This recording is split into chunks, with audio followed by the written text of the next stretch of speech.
Мир вам, дорогие друзья! Продолжаем библейский марафон.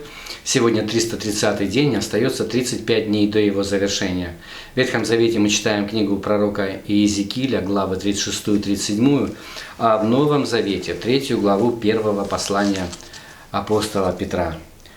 Некто сказал: «Благовествуйте делами, и если нужно, используйте слова». И эта мысль означает следующее. Наши дела очень часто говорят громче, чем наши слова, и люди, видя то, как мы живем, скорее склонны верить и тому, что мы говорим. Соответствует ли наша жизнь тому, что мы проповедуем? И вот к этой теме обращается апостол Петр в 3 главе. Он пишет женам, тем женам, мужья которых не прислушиваются к их словам и не принимают Иисуса Христа. И вот этим женщинам, этим женам апостол Петр пишет: «Также и вы, жены, повинуйтесь своим мужьям, чтобы те из них, которые не покоряются слову, житием жен своих без слова приобретаемы были, когда увидят ваше чистое, богобоязненное житие». Но здесь идет обращение к женщинам, к женам.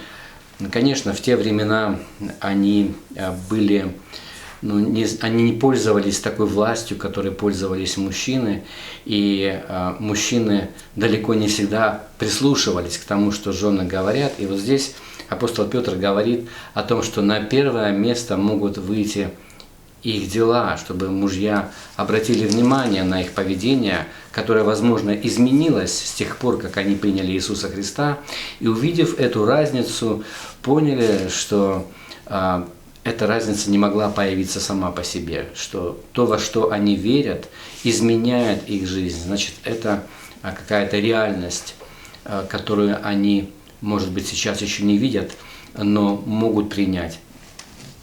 Я думаю, что этот совет или же это повеление, сказанное женщинам, женам, мы могли бы рассматривать и в более широком контексте, в принципе, контексте нашей духовной жизни, помня о том, что лучше один раз увидеть, чем 100 раз услышать, гласит русская пословица. Кстати, во всех языках мира есть аналогичная пословица, и она как раз-таки говорит о том, что наши дела являются лучшей иллюстрацией того, кем мы являемся на самом деле. Давайте помнить об этом, будем благовествовать нашими делами, и если нужно, использовать слова.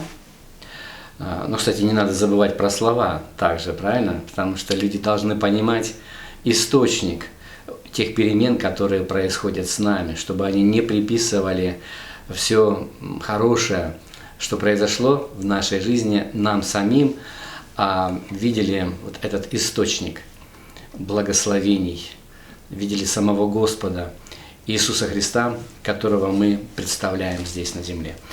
Прочтем 3 главу 1 послания апостола Петра, также 36 и 37 главы книги пророка Иезекииля. Обратите внимание на вопросы, не забудьте про них, постарайтесь ответить на них, задавайте ваши собственные вопросы, комментируйте, делитесь вашими мыслями, вашими открытиями, ставьте лайки, не забывайте, пожалуйста, подписывайтесь на наш канал «Библейская среда», поделитесь, вот, может быть, ссылкой на этот урок, поделитесь с вашими друзьями, чтобы как можно больше людей узнали об этом проекте и пользовались плодами нашего труда. Пусть Господь благословит вас, и я очень надеюсь увидеться с вами завтра.